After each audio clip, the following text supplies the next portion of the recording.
4 people that have died, including the attacker and a woman. No identities at this stage. David Bowden has been monitoring events for us since this terror attack started to unfold around lunchtime today, and here's his report. In the middle of the afternoon, with Parliament packed, a terror attack on the Palace of Westminster, which left a policeman knifed and his attacker shot in the grounds as terrified passers-by fled. Listen closely for the gunshots.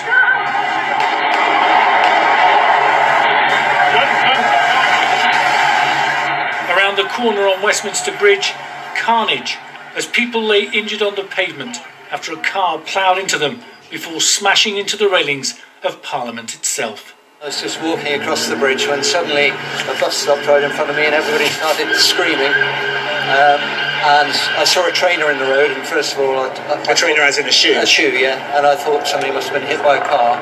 And then I saw a body on the other side of the road, and then there was another body further up. And then when I looked over the side of the bridge, there was another body lying in the water. We were just on top of the London tour bus. Yeah, we were coming over the bridge, and we heard what we thought was gunshot wound. Not 100% sure, are you? And then we just saw the car. It just went off key and just ploughed into people, and there was one person under the wheel. And then, as you looked further along the bridge, there was people just lying down on the floor, and they were shot. I would say I probably saw about maybe 10 bodies on there, but then it all happened so quickly, and the emergency services came, and we came off the bridge and just got as far away as possible. Within minutes, parliamentary proceedings were halted and the chamber locked down. I am now going to suspend the sitting of the House. This House is now suspended, but please wait here. The Prime Minister was rushed to safety by her protection detail. I've never seen the Prime Minister moved away by the biggest plainclothes security policeman I've ever seen. Put his arm around her and took her very, very quickly away. And we could see that she was taken to her car. Automatic weapons were produced by the security detail, and she was very, very rapidly moved to safety. Police cleared the entire area around Westminster as a fleet of ambulances moved onto the bridge and began treating the victims mown down by the car as it sped towards Parliament. Many stood no chance of getting out of the way. Those that saw it will never forget it. Paramedics crowded round their individual patients along most of the length of the bridge. Specialist counter-terrorism firearms police moved in to secure the area and sweep it for any other potential threats. Even the London Eye, which overlooks the Thames at Westminster, was temporarily shut down, those on board having to wait to be given the all-clear. This series of stills that we have, if you will, these series of photographs, this is the attacker on the ground. He has been disarmed. There is a knife on the ground. Police officer puts his foot on top of it, and then they try to resuscitate him. They use CPR and they try to keep him alive. That would be something that they train for, but that would be important for all sorts of reasons. Yes, anyone who undergoes firearms training, there's a firearms course, whether it's a basic firearms officer, which I understand the diplomatic protection group, which are the ones that are normally at Palace Westminster. That's probably an officer in the white sleeves, white shirt that you can see on the right-hand side of the picture.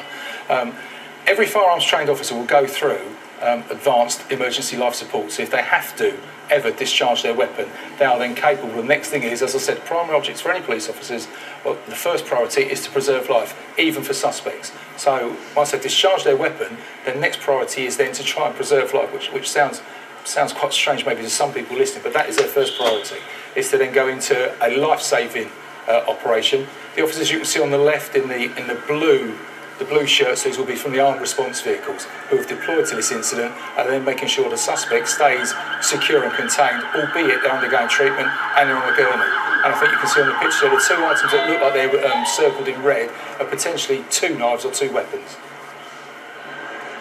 And what about the shocked and injured? Who looks after them in circumstances like this? Most police services and forces now got a very well established post-incident trauma system where counsellors and support workers will come in, they will sit them down, they will debrief them slowly. It's a highly traumatic incident for any officer to be involved in this sort of incident where people lose their lives, they're seriously injured. It has a long-standing effect on anyone that's ever been involved in this. Police officers watching this tonight will literally be having flashbacks to other incidents, similar incidents that they've experienced. So there's a very long and well-established programme, a very supportive programme for the people involved in this, and also the members of the public. Remember, there's been members of the public who have seen this in front of them while just walking through central London.